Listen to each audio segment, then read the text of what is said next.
So the latest is a movie called You People. Is it Kenya Barris? I always say his name wrong. It's not on there. It's available now on the Netflix. Yeah, Kenya Barris, who is the creator of Blackish and Grownish and Mixedish. He had that other show that was on Netflix with I don't remember her name. Anyway, okay, I'll go look it up. Where he started it. You watched like the first episode and then you didn't like it anymore.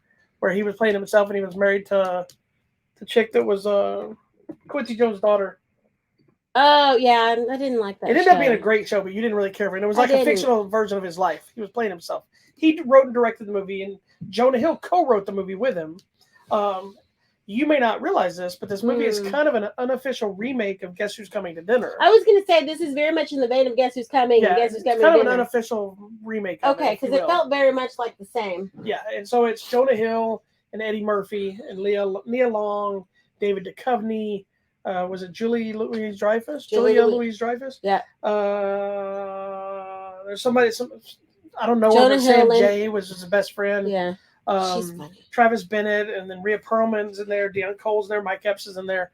So it's essentially the story of this Jewish man who he does a podcast with his black friend about the culture of, I guess, black culture in general, but they're looking at their different perspectives from coming from a white person and a black person, and just cultures in general, like how everyone sees each other. Yeah. And I think it's interesting that you get two of the most disenfranchised cultures together, the Jews and the blacks. Right, and he ends up falling in love with the daughter of Nia Long and Eddie Murphy, who is played by, what is her name? Lauren London. And so then it becomes the typical thing you've seen in these kind of movies where it's like Meet the Fockers and all Meet the Parents. But I'm glad it's not just a generic white family, it's a Jewish family. Yes, and a Muslim family. Steeped in tradition with a Muslim, family. And I'm like, whoa. Heading into this film, I wasn't sure if we were going to get a slapstick comedy style thing. The trailers, it felt like Eddie Murphy was going to be a very serious, toned down character. And, if you don't know, Eddie Murphy hasn't done a lot in the last few years. He started doing more in the last few years. Yes, Rashida Jones was in that other show. But he ditched his iconic laugh years ago. He doesn't do it anymore. Yeah, he won't do that. And he's done more dramas and different things like this. So heading into this, I wasn't sure what we were getting from Eddie Murphy. Mm-hmm. We got him in Coming to America too. And so we're like, okay, he's still do that because he's doing Beverly Hills Cop 4 now. And so, but what are we getting here? And he is very straightforward. He's a hardened, devout Muslim in this movie, which makes him terrifying and funny. Yes. In a very, very simple way. And it's interesting because, his brother, who is Mike Epps, he's like, yeah, whatever, Jeff or Stanley or whatever his name was. He's my name is now Akbar Muhammad. He's like, no, it ain't. And so I loved Mike Epps in this because he brings like the normal. He's the window. He's the funny uncle. But he's the window into what Eddie Murphy was. When he was younger. Yeah, now he's pretending he's higher level, whatever, Akbar Muhammad. But Jonah Hill is toned down too from his typical crazed performances of stuff he does. But I think that's been kind of happening for a long time because he's been taking a lot of dramas and he's really established himself as, I think, a really great actor. He is, and he's really fun in this. He's funny. He can carry a serious scene. He can carry crazy scenes. He can do some action. He's done in some of the movies he's been in. And I think these two had really great chemistry together when they had dialogue because he was always uncomfortable. He always looked at him like you should be uncomfortable. And then even when they connect, you feel like they really are connecting. Yeah. I think, too, the funniest things come from Julia Louis-Dreyfus. And the most inappropriate. Because she's saying things, and I'm just like, you can't say that. Her and David Duchovny's characters They're trying. What I think this movie is important about is you may like the movie or not like the movie, but I think it opens up some interesting conversations about us as a mixed couple. You may not have known that.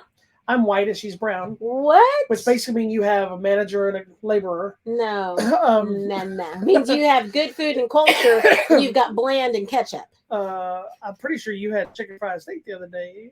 Okay. You still put ketchup on eggs. I did not put ketchup on chicken fried steak. And eggs. I put hot sauce. I put everything else on. Anyways, continue. the mixed race couples. Where were you going? Talking trash the way I eat. Talking about mustard. At one point, because on your eggs, I'm going to go there because at one point Jonah Hill and his best friend are doing the show, and his friend comes to the conclusion that you will never understand us, no matter what. And I'm like, that is very sad. Well, yet in a way, kind of true. It is true. It's like, and being someone who's usually the white guy with our group, because we have a group of people we hang out with. We're very blessed to have a good mix of people. Our group of core friends that we normally hang out with is an Indian woman, a black man, a Hispanic woman, another white lady, and me, because always white people always have to be more of us. And no, but we discuss all the time our different cultures and the thoughts, and one of them is in an arranged marriage, and one person is in a mixed marriage as well. And then we talk about all these different things, but also how they grew up and their cultures in different countries and things like this. But one thing I talked about on this one, and we've had the conversation before, is this has a great example of the trouble as a white person to try to connect with the issues of the colored people. And that is the line you walk between trying too hard to be supportive. Trying way too hard. And not trying hard enough. Yeah. And or trying to act like you understand when there's no way to, like, I will never understand what it feels like to get in my car, drive over, get pulled over by the police, and fear for my life. That's scary. Now, I have an understanding of it because of the people I hung out with, and I've been in situations. So because of my skin, I feel fine.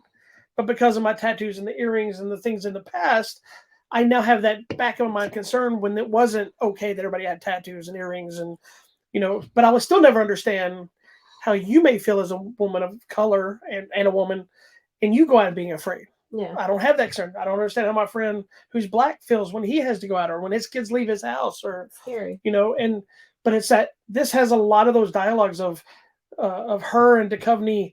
They're trying to connect with this woman as a black woman instead of just as a woman. A woman, yeah. And so they feel like he has this ongoing exhibit conversation that's killing me. He's like, I like X going to give it to you or whatever. He's like, yeah, my man Exhibit. That would be DMX. I don't know what he was thinking, but he started playing something on the piano. He was talking about X. He was all everywhere. Yeah, he was talking about X to the Z Exhibit. I don't know, y'all. It was crazy. And then the mom just kept saying the most inappropriate things about like her skin or her hair. And at one point she accidentally pulls off a lady's wig and she's like, this is a wig. And she starts freaking out. And I'm like, you should know that. But I mean, I guess you don't know that. No, but then on the flip side of all that, it's so bizarre. Is Eddie Murphy's character is judging him immediately because with the understanding he's judging him because I know the kind of person you are.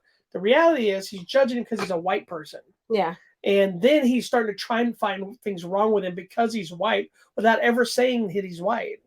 Well, and it's an interesting dynamic of seeing how these cultures are clashing and how it can affect, like, can we even deal with this? Because your family's crazy, my family's crazy, and we're the ones that are going to be the brunt of it. And if you have kids, that kid's going to be a mixed race of them both. And have even the bigger issue. And I think it was interesting that it was a Jewish family because it allowed for the conversation of who suffered most, the Jews or the blacks, even though it should not even be that. No. But that's going to be there. That's part of the conversation they had. Yeah. And then, Eddie Murphy's like, y'all seem to be doing good. Y'all have a lot of money. You have all this. Well, what's funny is I think I told you that, while you look at the plight of those two people are very much the same in many ways, not exactly, obviously. You look at it now, the black people seem to be suffering more openly because it's the skin issue, where the Jewish people suffer in different ways and still be treated that. But if you go and you want to see a real barometer of what it is and not as a person, ask somebody in the Klan. Because there are things in the Klan that they think Jewish people are worse than everyone else and hated more because they're betraying their own race as white people doing these things, or they're against God or whatever. So it's like those tend to be the top two hated races in the racism world. Yeah. And it's baffling because the whole idea you think about being racist is you're not white, but that's not what racism is. It's like you could be racist against a black person can be racist. Your culture and black culture, they have their own racism against each other with the colors of their skins and stuff. Well, no, and we do, and I think we've talked about that with our friends too. The colorism within our own groups, but even so, like within mine, it's all the different countries. Like Guatemala is better than Honduras. It's better than El Salvador. It's better than El Salvador and a Mexican. Don't call anybody a Mexican if they're not. Call them by their country, please. And that's what's weird about the white race. There's never a racist issue about you're pinker than me. You're never not with tan all brown enough. people. It's a thing. That's what I'm saying. Is there's just this weird set of rules when you're dealing with racism that it's bizarre. It only applies to certain things for certain people because it's the way they feel. It's not right or wrong, but it's now created levels to everybody that nobody is really safe. But then there's the perception that everything the white people have, we've got it great. And in the bigger scheme of things, I'm not arguing that we don't. We do. I recognize white privilege. I recognize all those issues. But then there's that other side of how do we support and how do I be there for you and understanding as someone who cares about you and cares about you being treated right without looking like I'm just doing it to save my white face. Like you're not white savior in me. Or I'm trying to overcompensate by like, I like enchiladas. Let's have some Mexican food, and it's not just, I want to go have dinner with you. I'm trying to sell your culture. It's this weird dynamic. So that's what this movie is like, all of this. And we've been talking about it since we watched it. So it's really cool. But it's also funny. It's fun. I enjoyed it. Believe it or not, it's very funny. It is funny. It's not slapstick funny. It works. Sometimes uncomfortable funny. Yes. It works way better than it does. I love Jonah Hill. I have been a fan of Jonah Hill since the first time I saw him in 40-Year-Old Virgin when he's trying to buy the glitter boots at the eBay store. And he's like, I want to buy these. No, well, you have to buy them on eBay and then you can pick them, but I want to buy them here. And I was like, it was so funny. It's just one scene. I've been a fan ever since. And I love Eddie Murphy. And it was nice to see Eddie Murphy doing something a little different than we normally see. But then still getting to see the shine of the original Eddie Murphy later in the film to make it work. So I really enjoyed the movie. But I did too. I think it's great. I would watch it again. But yeah, there are a lot of people that are bashing the movie thinking it's too controversial, woke racial stuff and blah, blah, blah. And black people trying to say they have it worse than us and this and this. Yet it's written by a black man and a Jewish man who wrote the movie together. It together to make sure. I would really like to hear the conversation of them developing the script. Is it Jonah Hill writing the Jewish things and saying, here's our issues, and Kenny Barris bringing their issues, and then let's discuss what the conflicts are? Or did they write each other's stuff and then say, let's come back with the I'd like to, it'd be interesting to see the dynamic, how they develop this. I mean, it's a fun movie, guys. Yeah. It really is.